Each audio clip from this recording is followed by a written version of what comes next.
చేశాం. అది value addition tax వచ్చింది.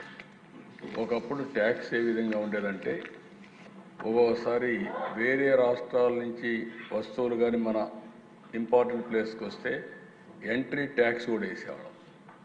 అది మొట్టమొదటిసారిగా ముంబైలో స్టార్ట్ అయ్యింది. అది స్టార్ట్ అయ్యి దాన్ని మేము స్టడీ చేసి మనం కూడా దాన్ని ఉపయోగించుకొని అడిషనల్గా వేసే పరిస్థితికి వచ్చాం.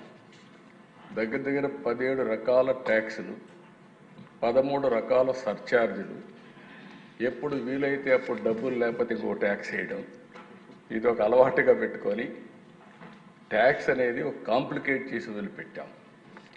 మొట్టమొదటిసారిగా 2000లో వాజ్పేయి గారు ప్రధానమంత్రిగా ఉన్నప్పుడు జిఎస్టీ తీసుకురావాలని ఆలోచన చేశారు. ఆ తర్వాత వచ్చిన గవర్నమెంట్ ఏం పట్టించుకోకపోతే మొట్టమొదటిసారిగా నరేంద్ర మోడీ గారు ప్రధానమంత్రి అయిన తర్వాత ఇప్పటికి కూడా జ్ఞాపకం, ఆ రోజు అరుణ్ జైట్లీ గారు ఫైనాన్స్ మినిస్టర్, ఆయన అందరితో మాట్లాడి అవసరమైతే మీకు నష్టం వస్తే నష్టం కూడా మేము భర్తీ చేస్తామని చెప్పి కన్విన్స్ చేసి మొట్టమొదటిసారిగా జిఎస్టీ తీసుకొచ్చారు. ఆ జిఎస్టీ వచ్చిన తర్వాత దిశ ఒక గేమ్ చేంజర్గా తయారైంది. అవన్నీ నేను చూపిస్తాను. ఈరోజు నెక్స్ట్ రిఫార్మ్ జిఎస్టీ రెండో రిఫార్మ్ తీసుకొచ్చారు. ఇది మీరు ఒకసారి చూస్తే నాకు ఏమాత్రం అనుమానం లేదు. నేను ఎప్పుడు కూడా దిశ రిఫార్మ్ అంటే నేను ముందుంటాను. అది నా జీవితంలో ఇప్పుడే కాదు, మొట్టమొదటి ఒక ఆర్థిక సంస్కరణలన్నా, ట్యాక్స్ రిఫార్మ్స్ అన్నా, టెక్నాలజీ రిఫార్మ్స్ అన్నా నేను ముందుంటాను. చాలాసార్లు ఒక విషయం చెప్పాను, మనందరం గుర్తుపెట్టుకోవాల్సింది, అభివృద్ధి జరిగితే సంపద సృష్టించబడుతుంది. సంపద సృష్టిస్తే ప్రభుత్వానికి ఆదాయం వస్తుంది. ఆదాయం వస్తే ఆ ఆదాయంతో సంక్షేమం మళ్ళీ అభివృద్ధి చేయడానికి అవకాశాలు వస్తాయి. మొన్న ఢిల్లీ మీటింగ్లో కూడా నేను చాలా స్పష్టంగా చెప్పాను, ఎవరైతే సంపద సృష్టించలేరో వాళ్లకు సంక్షేమం ఇచ్చే అధికారం కూడా లేదు.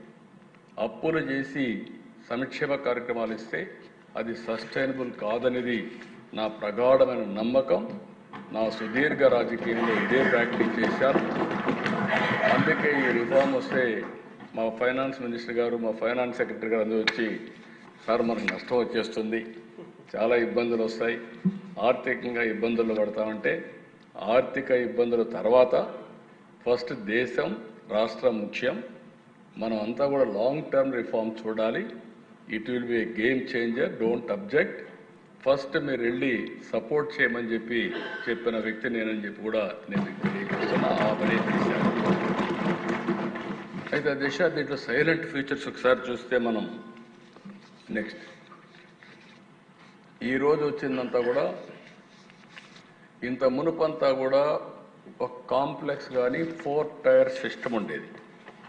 ఆ 4 టైర్ సిస్టంలో 5, 12, 18, 28 ఇందులో కూడా ఒకే ప్రోడక్ట్కి సంబంధించిన వేరియస్ బై ప్రోడక్ట్స్ వస్తే ట్యాక్సేషన్ మార్చేసేవాళ్ళు, వేరే స్లాబ్కి పోయేది. దానివల్ల ఎక్కడికక్కడ కాంప్లికేట్ చేసి లేనిపోని సమస్యలు ట్యాక్స్ పే చేయడం కానీ, అధికారులు వీళ్ళని ఎరాస్ చేయడం కానీ, ఇలాంటి కాంప్లికేషన్స్ అన్నీ ఉండేటివి. ఈరోజు చాలా సింపుల్గా 5 టైర్ స్ట్రక్చర్ని 2 స్లాబ్లు 5, 18 దీనివల్ల 140 కోట్ల మందికి నాకు ఏమాత్రం లేదు, ప్రతి ఒక్కరికి లాభం కలుగుతుందని మరొక్కసారి ఘంటాపదంగానే మీ అందరికీ విజ్ఞప్తిస్తున్నాను. నెక్స్ట్ ఈరోజు ఇక్కడ చూసినప్పుడు కేంద్రం దివాళీ బోనస్ కింద చెప్పారు, కానీ మనందరికీ పండుగలు దసరాతో స్టార్ట్ అవుతాయి. 22 అమలవుతుంది. దసరా నుంచి మనకి దీపావళి వస్తుంది, దీపావళి తర్వాత సంక్రాంతి వస్తుంది.